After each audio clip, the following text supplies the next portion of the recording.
Yes, I did. So what's it like this time? The videos and everything. It's great. So I came into ModPo 1 as a Dickinsonian.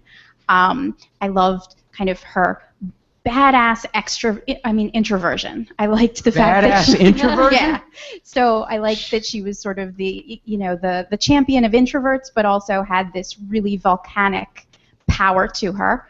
And then I entered ModPo, and all of a sudden I'm a Whitmanian, because ModPo is just this open, explosive, blab of the pave, poetry everywhere in the ugly corners, and so I kind of went to the Whitmanian side, and now I find myself kind of settling back with Emily again. I just kind of, it's always new things, always interesting things that I'm finding in her, and I'm loving the ModPo Plus section too, because that's just new things to uncover, and I love the fact that people have used this a lot in the forums. It's unwrapping. Everything with Emily is about unwrapping and opening, and it's not as right there and in your face as Whitman, but it's great in its own way. We are back. Okay, so can you keep sending signals out there? Anybody, Dave, what's Twitter like? What's going on with Twitter? Hold on, I was a little bit distracted. Okay. Take a couple seconds. Dave was on Etsy while we were down. Dave, hold on a sec. You take a look at Twitter. I just want to follow up on what Andrea said. So, Andrea suggested in her comments, one of the things she said was that we tend, when we look at Dickinson and Whitman, who are both experimentalists and radicals in their time, but different kinds of radicals, and there are moods, there are years, there are phases of life when one is more Dickinsonian than Whitmanian, just to keep that false dichotomy going, because we clearly have them both. So I'd like to take a poll of everyone here, including those in the Google Hangouts. Are you at this moment more inclined to enjoy and read and be a Whitmanian, or are you at this moment more inclined to be a Dickinsonian? I saw in your office hour, Lily, someone asked you that, yes, and you Jamie. said what? Oh, or maybe Jaime. I said I'm a Dickinsonian through and through. You are. In a sentence, can you say why quickly? I think both in my personality and also in the type of poetry that I like. I like there to be a lot of space where people can choose to come as close or stay as far away from the text as they want at a given moment, and I find that difficult to do with Song of Myself in particular, and other of Whitman's work. I like to. I think I phrased it something like I like to retreat to a spareness of words after. It's not that I don't like to be around people, and I'm deeply interested in people's relationships, our relationships with the world, but I like to be able to get there when I want to be there, and not just be sort of gripped and. Well said. Thank you, Emily. Are you today a Dickinsonian? Yeah, I just love what Lily just said about retreating to a spareness of words, and I think the question today, well, I think the more time you spend with these poets, right, the more you discover about them. I think some days I'm a Dickinsonian, some days I'm Whitmanian, some hours I'm self, Emily. What's that? Which one of those is your better self? Oh, I see what you did there.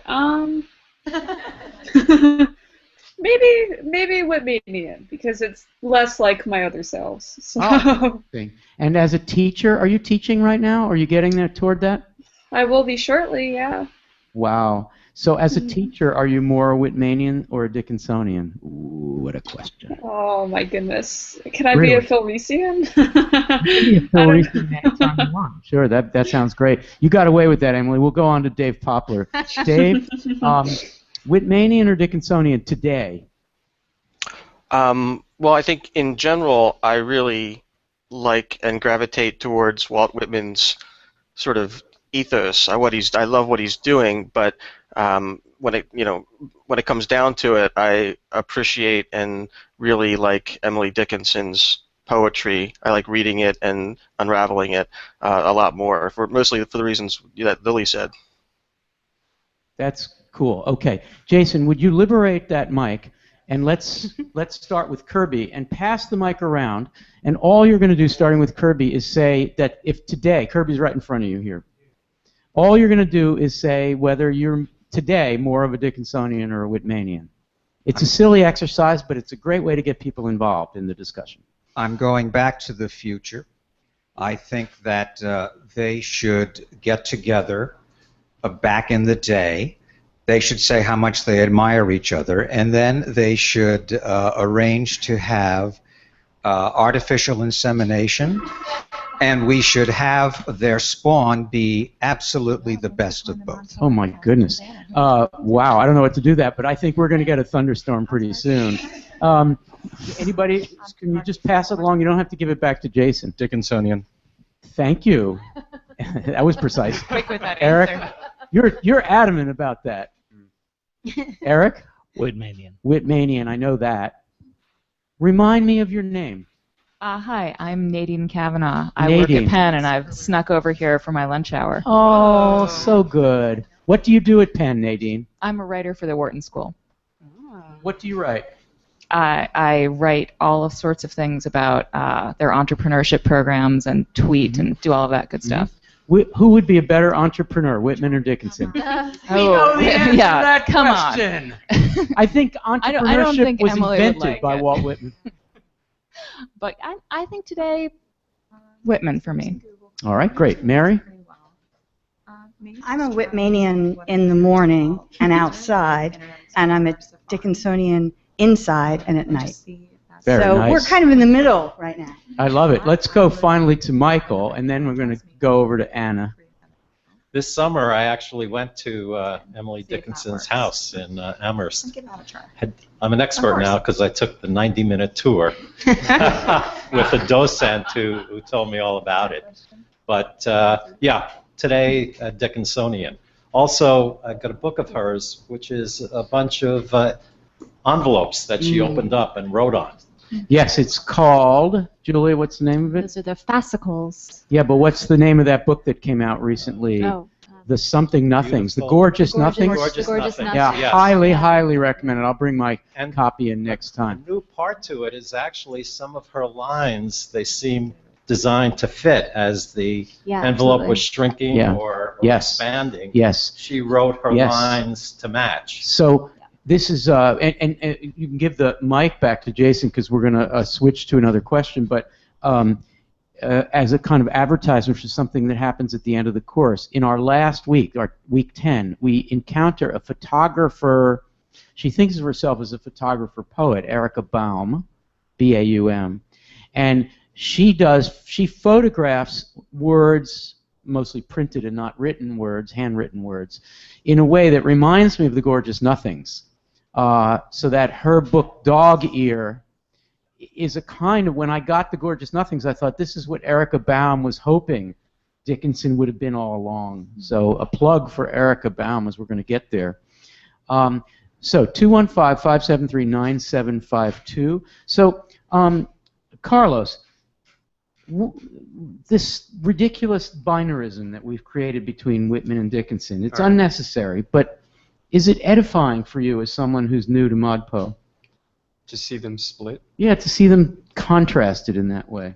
Yeah, for sure. I mean, I think it's interesting, especially from, or at least for me, from the perspective of a poet and writing. Yes. Looking at the different sort of styles of each of them and sort of what they're trying to accomplish with their styles and what it evokes. So yeah, I think you guys have picked two very interesting people to contrast, and I think it's worth doing. Great. Erica, Dave, and Angela, can we start to generate a list of differences, distinctions in modes and styles between the two, if only as a heuristic device? We've done this a little bit in ModPo. We did it in maybe the final videos where we compared Dickinson and Whitman, but it might be good to do this now. And we're going to open it up to anybody, and even if you don't have the mic, you can shout it out. So, but we'll start with Erica. Can you create some distinctions? I mean, I would start with the traditional differences, outdoors, indoors, extensive, intensive. Do you want to do a few more that you think are worthwhile, maybe as a teacher? The blank verse Yep. versus more tightly constructed stanzas. Mm-hmm. The way Dickinson uses capital letters versus Whitman's more traditional sentence structure. Mm-hmm. What do you want to do, if anything, and you could pass this along to Dave if you want, Erica, what do we want to do with the whatever about Walt's approach could be called masculine in a 19th century sense or otherwise, as distinct from Dickinson? Want to touch that one? Is gender and sexuality related to discussion of their differences? I mean, I think it's related to thinking about Whitman. Mm-hmm. And, I mean, I think that gender is a part of the way that Whitman's verse is so all-encompassing and expansive. Mm-hmm. Because he feels like he can take on this voice of everyone and everything. There's a set of assumptions he makes about reaching out. There's a bit of manifest destiny in there. Yeah. Which I'm assuming, since men were running the United States, and men were typically those that crafted the idea that we were destined as a nation to reach California and grab everything we could. There's a certain acquisitive assumption there, and Walt, to some degree, can be criticized or praised or both for sharing that view. Right? He just loved the idea of lying down on the ground and looking all the way to California and figuring his imagination could stretch that far. And I think Emily Dickinson, faced with that, would say, what's the point of that? There's so much going on in the imagination. We don't really have to capture things in order to get that. Mm-hmm. Yeah, it kind of makes sense. Dave Poplar, can you generate a few more oppositions that are helpful, you think might be helpful to people? I just have a quick comment on what you were saying about the dynamic of male female, and I think that's a good observation, because when I look at Whitman, I think he is in a sense letting it all hang out, but he's doing it overtly, unapologetically, because he's a guy. And you can look at Emily Dickinson's tightly wrought, reserved prose as sort of a reflection of that that sexual dynamic. But in terms of dichotomies, I like to think of it metaphorically. So. Where Emily Dickinson would probably prefer a salon type of party, I look at Walt Whitman going to a rave, maybe a paint party. Yeah, I mean, it's questionable whether Dickinson would want a party of any kind at a certain point. But, yeah, good, okay. Angela Hume, would you comment on this and maybe add, if you like, since the course is structured to begin with this distinction, is it fortunate or unfortunate? Is it helpful or is it problematic? What would you say? These are great questions. Thanks, Al. I think something that is interesting to think about with regard to Whitman and Dickinson is the question of a lyric subject. We could say that Dickinson and Whitman are sort of two of the most important lyric development of the modern lyric tradition in the United States. Yes. And so we could ask like how, and yet, clearly these are two very different conceptions of a lyric subject or a lyric poem. So we could think about, what makes subjectivity in each poem. Fantastic. Julie, I'm going to put you on the spot, and since this is week 1 of ModPo, the word subject, which some people think is subject matter, when we use the word subject, what do we mean? Well, I think we usually mean person, speaker of the poem, the persona who's at the center of the poem could be literally the voice who's speaking, the voice we hear, or the kind of person who seems to get constructed or described by the poem. So maybe we could use the phrase subject position sometime. That is the place from which the subject is seeing and perceiving the world, which may or may not be the same as the poet or even the speaker. The poem may have a subject position, creating a subject that is not necessarily the speaker. So it's a complicated concept. And the poem may not appear to have any speaker at all, or maybe resisting the idea that there's a speaker. And more ModPo poems, this might be the way to put your finger on what's different about this so-called experimental poetry tradition arising from Whitman and Dickinson and others, and other traditions that are moving through, and that some ModPoers miss. So a very, very stable subject a speaker, or as we sometimes say, narrator, is going to be stable and speak from a pretty stable point of view, and we're a little less interested in that than we are in subjects that move, that are nomadic, that aren't necessarily evident in the poem in the traditional sense of a speaker. So the lyric I, as Angela was suggesting, is an extremely complicated one, and I think many of us would say is more complicated in Dickinson, at least in first view, than in Whitman. Because Whitman, at first. Yeah. And can we say what happens when Whitman's I gets complicated? Because it seems to be Walt at first, whereas Emily's I seems to be, we don't know. Yeah. Right? I mean, one of the big things that happens with Whitman's I is it becomes multiple. It's more than just one I, and he tells us that explicitly, or his speaker tells us that explicitly in the poem. Right. So he says, what I assume, you shall assume, and that's the invasion of one subject into others, so it's a little creepy to have your subjectivity invaded by Walt's. But then, when things really get exciting in Walt, you realize that he believes in intersubjectivity or shared subjectivity, and at its best, it's communal and otherwise. At its worst, it's him telling us who we are. Lily, you want to comment on that? And then let's get the mic to Eric. It'll have to be brief, and then we'll move on to another topic. Just sort of quick, about to say maybe, subject. Maybe quickly in terms of this distinction in subjects between Whitman and Dickinson, I feel like Whitman talks about expands the subject and makes it more of a we-I dichotomy in the content. Like we need to read the poem and hear what he's literally like the content of what he is saying about being inclusive. Yes. Whereas with Dickinson, the way that multiple subjectivities come into the poem is sometimes by the grammar, but more often than not, it's by really complicated structuring or reading of it. You're so smart. Wow. Do you know what she just said? Do you know what you just said? You said that the openness and inclusivity of Whitman is often a matter of content. We would argue it is also a matter of the form that he chooses, but it's in the poem as content. Very rarely is Emily Dickinson going to give you openness and inclusiveness as content. Although we've picked some poems where it does that, because that's what ModPo likes to do. And Whitman uses like periodic sentences or whatever that are also. And Blab of the Pave is a perfect example of a form saying what he wants to say, but you can find in the content of that street scene the assumption, a liberal, politically liberal assumption that we like everybody to get a chance to be in the poem, a kind of equality of access to poetry. But what you're saying is that a lot of us eventually prefer Dickinson, at least at first.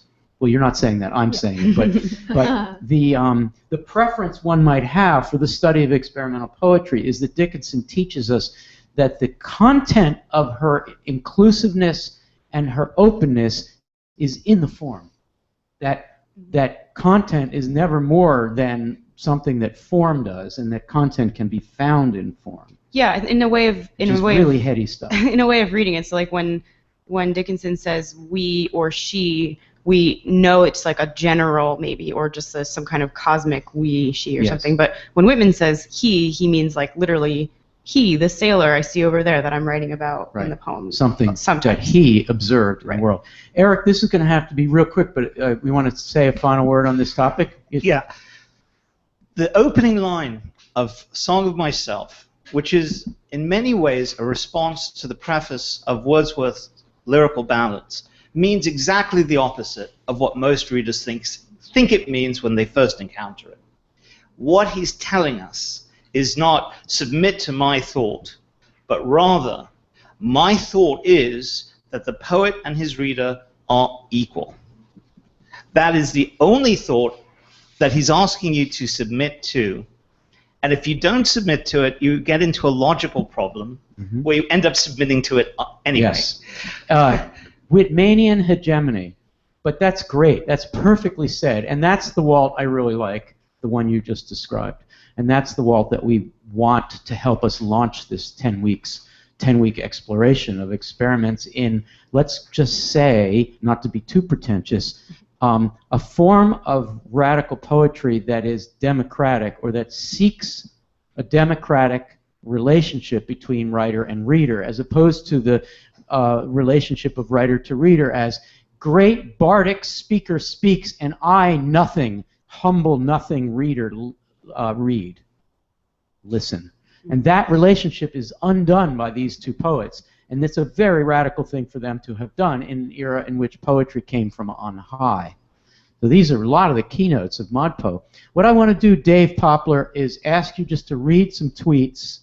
So unmute yourself, unmute thyself, and read some tweets. I mean, we just want to hear some tweets. Then we're going to go to CJ with a question, and we're going to wrap up. And we're going to be done by 1/4 the hour. So this will have been a 1 hour and 15-minute webcast with a 10-minute down dark time. But you know, intermission. Okay. And by the way, it wasn't our fault. It was Google Chrome, right? Google Chrome. Down with Google Chrome. Up with ModPo. Of course, if I said that, not only are we going to get a thunderstorm, Yeah, we're going to go dark in a second. The people at Chrome are very mad. Yeah. Okay. All right, Dave, how about some tweets? I like what Mary Armour said, that Emily Dickinson is all about, quote, unwrapping. I like that. That's Mary in South Africa. And CJ Amor. CJ tweeted something before the How could webcast, he do that? He's here.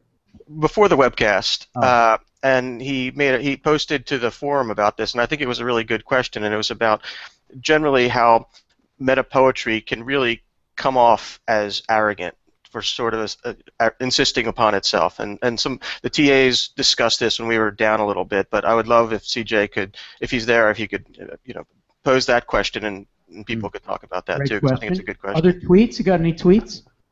Most of them are just very good observations. Well, read a few. Mary Armour also said intersubjectivity and the communal numerous self in Whitman.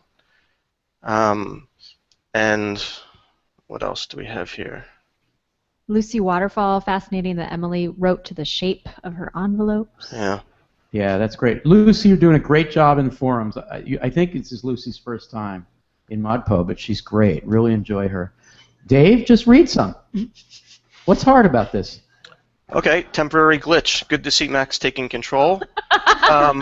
Good to see Max taking control? Yeah, when we were offline, Max took the reins and we had a little discussion about CJ's question.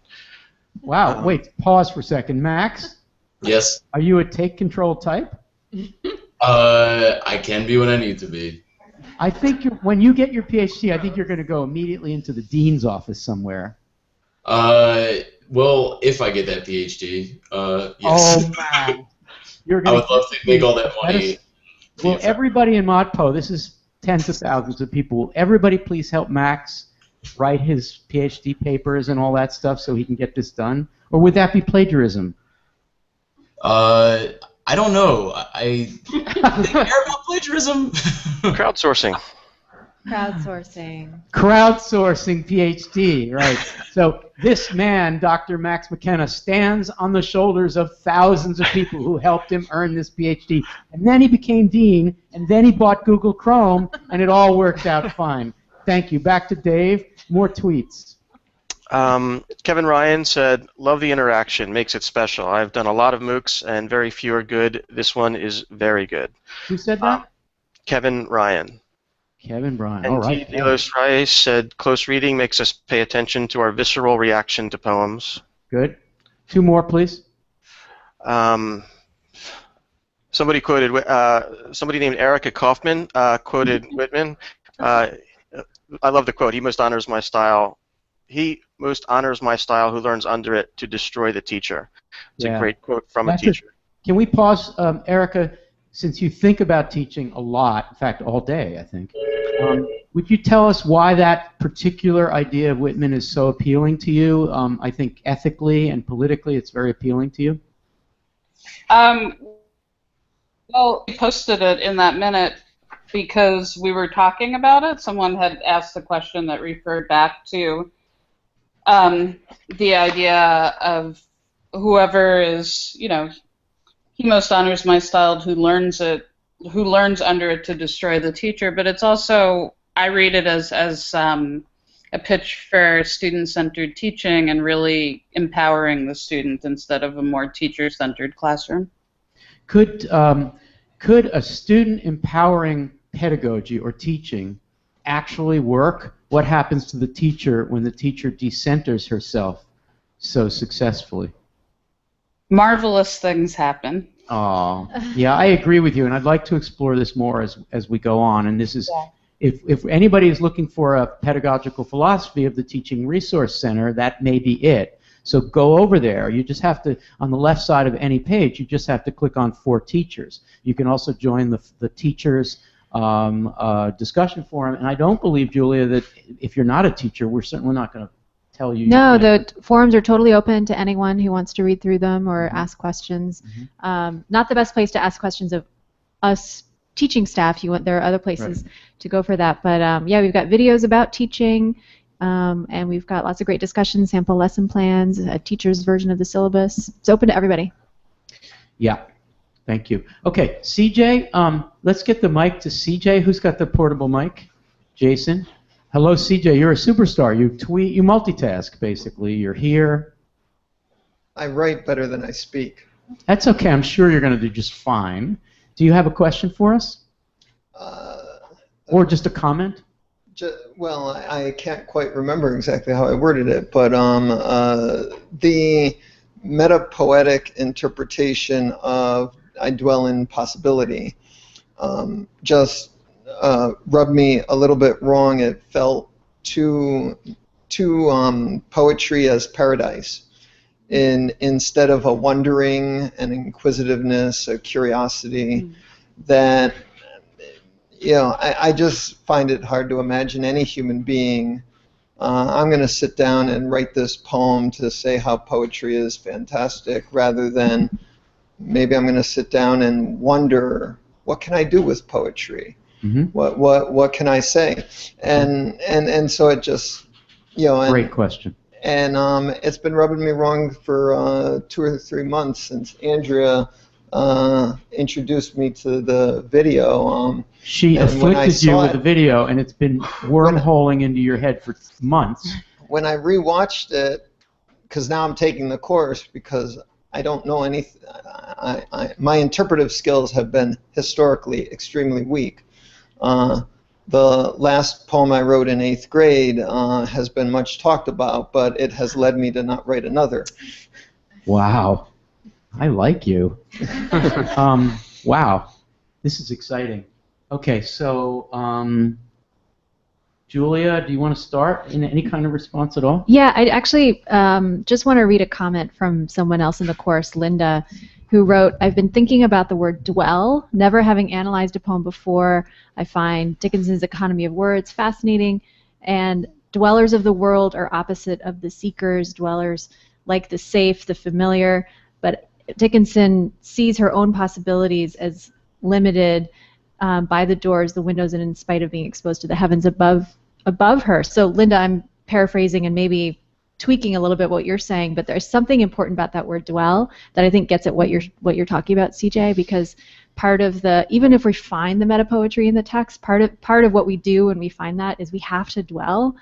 You know, it's not just about sitting down and finding the answer and then we go on with our lives. Like the dwelling has to be continuous and ongoing. So if we take the word meta poetry out entirely, let's just say to the jury, you will disregard that any TA for ModPo ever said the word meta-poetic in relation to this poem. If you take it away, what do we have left? In other words, what is another way to say what we think that poem is about that doesn't refer to that insular-sounding, impossible-sounding, poetry utopia-sounding word? Lily, what's left if you just don't say the word meta-poetry? What's she doing? Well, if you think about the word dwell, as Julia said, also the word possibility, I feel like maybe often the word possibility gets a positive connotation, like anything's possible type.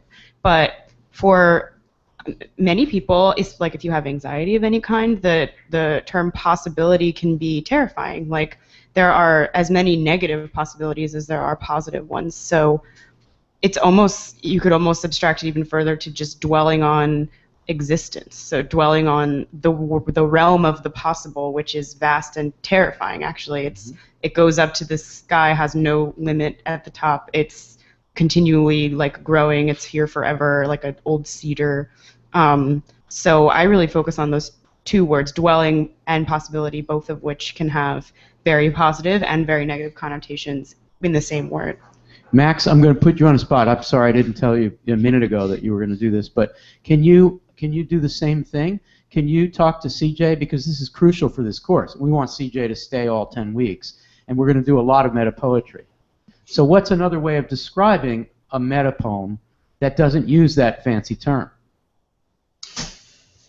Well, I think an important thing to keep in mind is that, so I'm going to use the word meta poetry right now, but meta poetry is a heuristic, I think, often for us, right? So, and this goes back to what we were saying earlier about close reading and intention and stuff like that. I'm not sure that Emily Dickinson set out to write a meta poem. Some of the poets that we will encounter definitely are doing something meta poetic. But I think a lot of the times when we're using it, especially in these early weeks, it's a heuristic. We're thinking of the ways in which self-consciousness comes across in what's being done.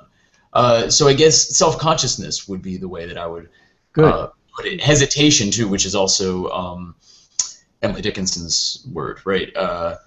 So all of these things that show a kind of like reflection or self-examination or a little bit of caution and hesitation as one undertakes the thing they're doing.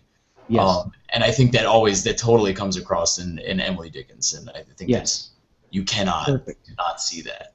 That's really great. So CJ, I would say, to sum up what's just been said, that when a poet is self-conscious, she winds up writing about what she's thinking. And since she's writing a poem about what she's thinking, the poem is enacting that thinking.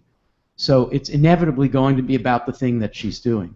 In the case of Emily Dickinson, since poetry was mostly what she did, she took some walks, she had a wonderful set of epistolary relationships, some wonderful, some tense. She had a relationship with her family, with the family who was living right next door, etc. But really, if you ask what Emily Dickinson did, she would say, I write poems, or I write. So that's what the poems are about, what she does, which is poetry. So I think I Dwell in Possibility is a way of saying, I'm a poet, I write poems.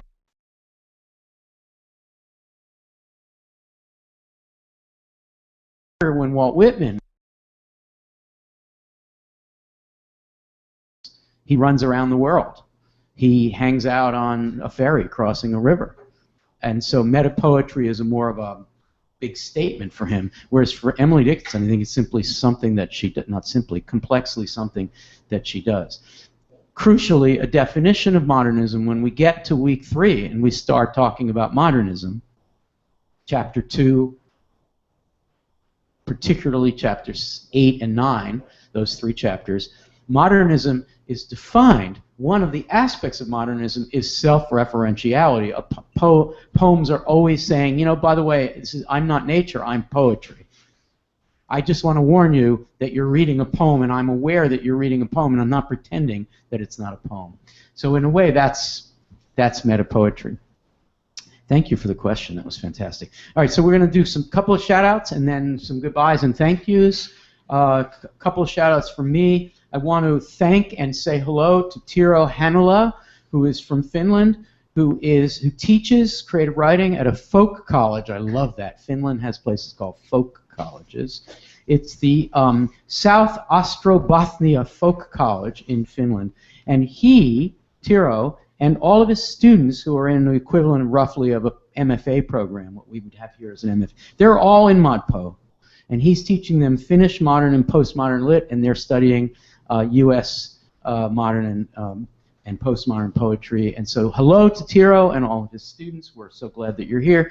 And I cannot think of a better instance of how the Teaching Resource Center can be helpful than the way it's been for Tiro, who's using us as a curriculum. One more shout out and hello to Nancy Effrig, who is in her 2nd year of ModPo, who has been helping her husband cope with pretty significant medical issues. She found that ModPo, just having this as a place to go, other than Helping out at home has touched her deeply, she says, and made her day during challenging times. ModPo has opened up my mind, she said, during many challenges and provided a coping venue. Perhaps someone could look into ModPo as a resource to a therapy modality. As we read Emily Dickinson's poems about the brain, and even to poetry itself, as it has to change the neural pathways and redirect to other circuits, in quotes, causing one to pause and contemplate a different perspective. And she thanks Anthony Risser, who is a community TA, who is also a neuropsychologist, who's a Philadelphia-based guy and is a great ModPoer, and the two of them have interacted. And Nancy is basically studying the poetry as a way of understanding how she can, I guess, for lack of a better phrase, clear her head to try to get a new perspective, which is what we think poetry can do. And she refers into this hello to all of us, to an appreciation and respect for the power of poetry to convey what cannot always be expressed in other venues. And I think all of us think that poetry is a way of speaking about the less rational, the more surprising, the more improvised, and following what she calls neural pathways that are different from how we're supposed to behave traditionally and rationally. So hello to Nancy and to Tiro and so many others. I want to thank CJ and Andrea and Kirby and Eric and Greg and Mary and Michael and Nadine and others. Anna Strong, how did you like the whole thing over there, back there at the phone? Can we get a picture of Anna? She's still happy. Got my little setup here. This is good. She likes all of her hardware. And Lily is just happy as could be because she's up here. Carlos, thank you for doing this the first time. How was it? It's pretty good. Yeah? How did Carlos do, everybody? Yeah. Huh? Oh, thanks. It's very generous. Okay, we're going to be seeing lots of Carlos. Lily, you are the best. I always say that. Thanks, Al. This is true. You said, I mean, many good things, but that thing about form and content today was just a keeper. Thank you. And I think we should bottle that and make that a little clip, for ModPo Plus. Julia Block. Al. What a pleasure, and Always. thank you for being a founder of ModPo. And I'm holding, Zach, a copy of Julia Block's book, which you can, any online book venue, I hate to say Amazon. Are we mad at Google Chrome and Amazon today? But you can, small press distribution. Yes. Is that just, you can just Google, you can go to your favorite search engine. This is a non-commercial MOOC. We don't charge anything. This is a .edu, not a .com. Even though Coursera is a .com, we don't have a signature track because we don't want to charge anybody for anything. So this book can be gotten through small press distribution, or you can go directly to the publisher, which is Sidebrow Books, and it's called Valley Fever, and it is so good. I just reread it 2 nights ago, and tonight at 6 p.m. Philadelphia time, we're going to be having a reading, a treat. We're going to have a reading from the aforementioned Julia Block. And we have Erica at Bard up in upstate New York. Erica, how is it up there in September, in the autumn? It's pretty up there, but I'm actually in the East Village today. Oh, you're in the East Village. That's where there are books, because the Hudson Valley has no books, but the East. No, the Hudson Valley, we just have like deer. Deer, just like deer. Matt, Chicago, it's a windy city. It's beautiful today. Yeah, love Chicago in the fall. Good to see you. Good to see you. What are you doing? Are you teaching and taking courses, or just dwelling? Dwelling at the moment. The term doesn't start for another 2 weeks, but I will be teaching a class, yes. Great. Do you want to pitch the idea of Chicago meetups? Do you want to say anything? Yeah, sure. So our first official meetup will be October 14th. That's a Wednesday from 6 to 8 p.m. at the Free Range office in Chicago. So any Chicago people who are tuning in, the Free Range office is on the 2nd floor of a building on North Avenue, just in Wicker Park, not too far from the Damon Blue Line stop. So Chicagoans will know where that is. Please RSVP. I put the link in the Chicago Meetups forum.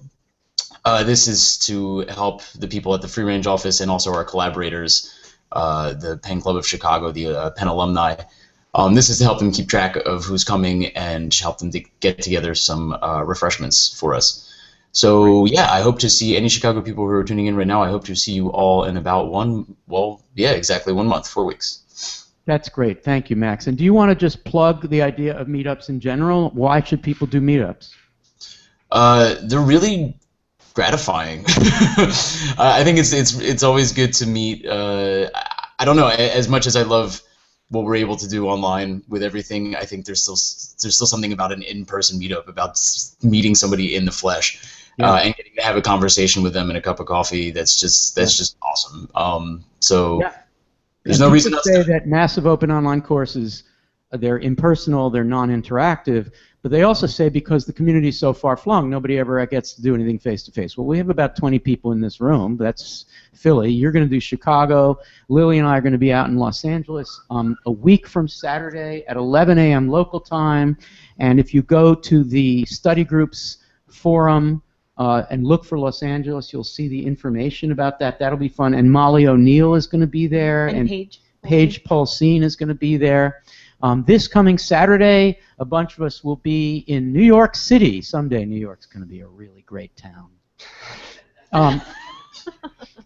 I think Hemingway said that. I thought that was funny. Yeah, thank you. Someday this is going to be a great town. Said, Ernest Hemingway on Broadway, looking around, saying someday.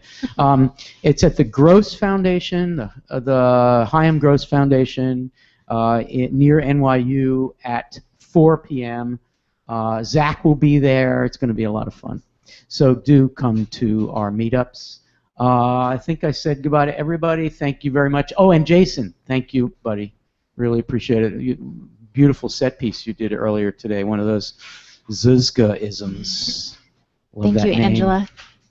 And Angela, are you still there? Hello, Angela. And we forgot Dave as well. Everybody, this was so much fun.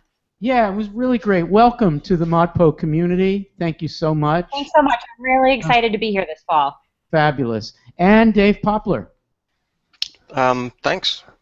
Thank you. We'll see you next week. Zach and Chris, you triumphed over Google Chromism. We appreciate that. Thank you all for coming today. We're going to have a webcast a week from today. We'll tell you much more about that. And thank you. So this is Al signing off. We'll see you soon.